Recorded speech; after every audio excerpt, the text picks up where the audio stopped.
So hi guys, I'm Yash and today I'm gonna tell you how I made this project and what are its uses. Basically it is a mercury extractor, so I'm gonna tell you how it works. So let's begin.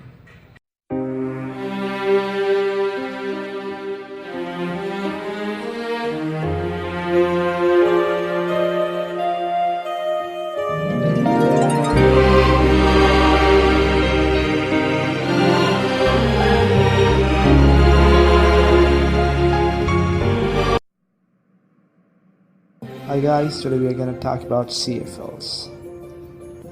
As we know, CFLs are the most commonly used electrical appliances due to their low cost and bright light. But the only problem with them is the poisonous mercury they contain. This can cause huge damage to the environment if it is not treated properly. The biggest example of this is the Minamata disease, which occurred in Japan. In 1956, the industrial waste that consists of the toxic mercury was accumulated in the Minamata Bay. This mercury was swallowed by the fishes, which were then eaten by humans. This caused a huge disaster in Minamata.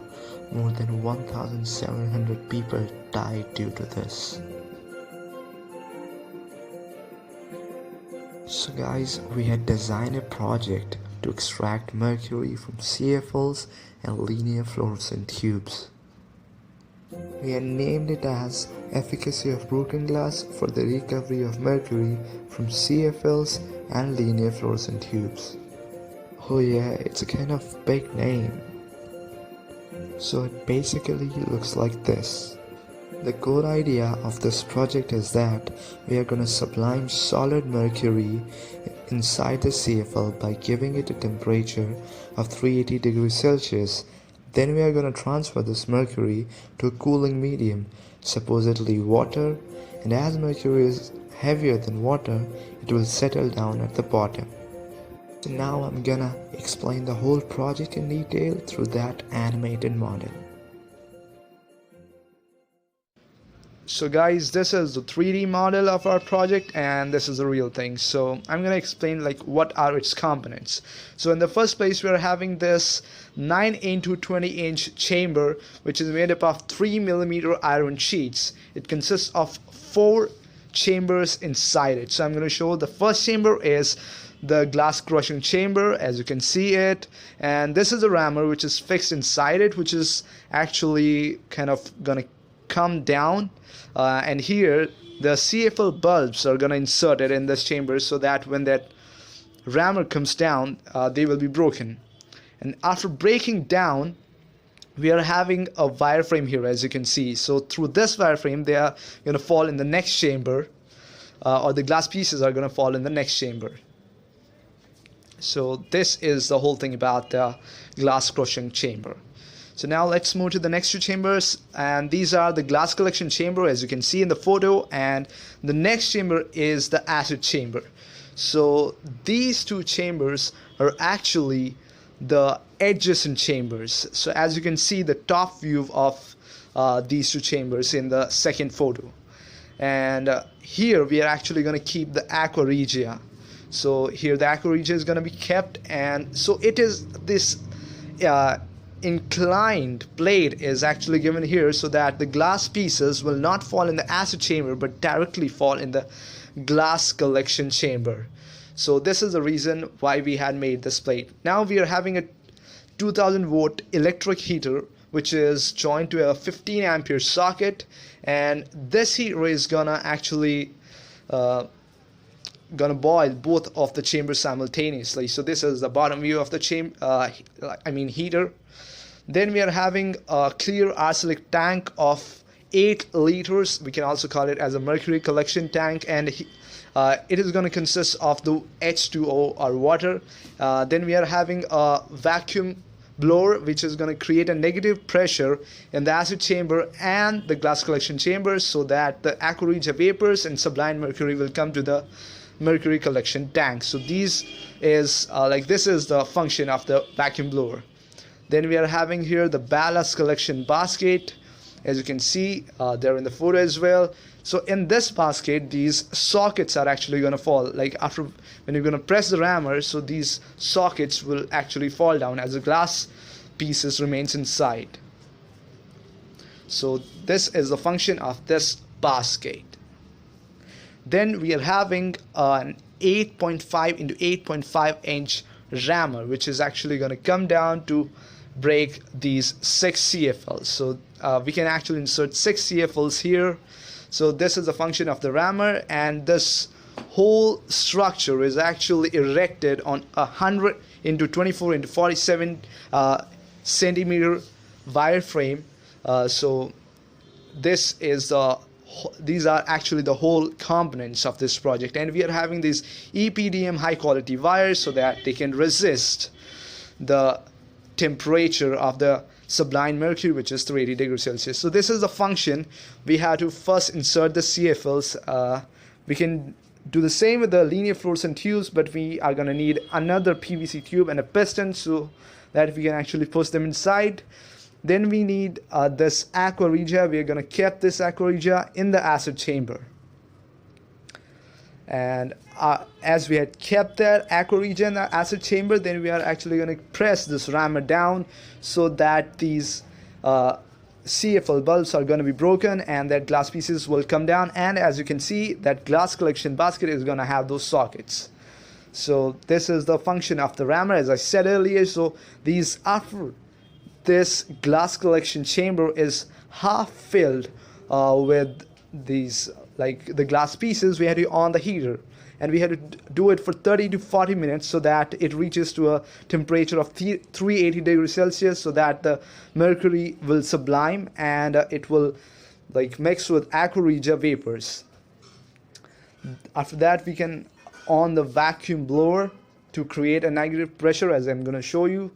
Like this is the vacuum blower. We are actually going to on it, and then we are going to create a negative pressure here, and from here the mixture of aqua regia and the sublimed mercury is gonna go up and gonna go in this mercury collection tank. So it is filled with water, which is a cooling medium. So as the mercury is heavier than water, it is actually going to settle down at the bottom. Then we can collect the mercury from the mercury collection tank and the ballast or the crushed glass pieces, and we can send them for recycling. Experimentation, we send the mercury chloride to material testing laboratory for knowing the amount of mercury we had extracted. The method of atomic emission spectrometry was used to test the amount of mercury present inside the sample.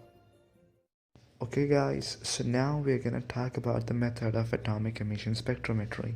So as the atom is excited by the inductively coupled plasma, it releases energy when it comes to the ground state, and we are actually interested in these atomic emissions.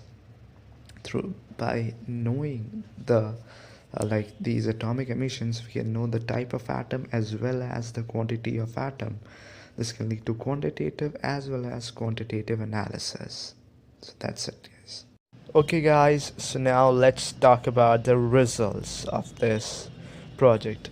So here we are having the results. So types of fluorescent tubes were used, CFL bulbs, and actual amount of mercury present in them were 4 milligram. We expected that we might be extracting 1 gram to 2.8 milligram.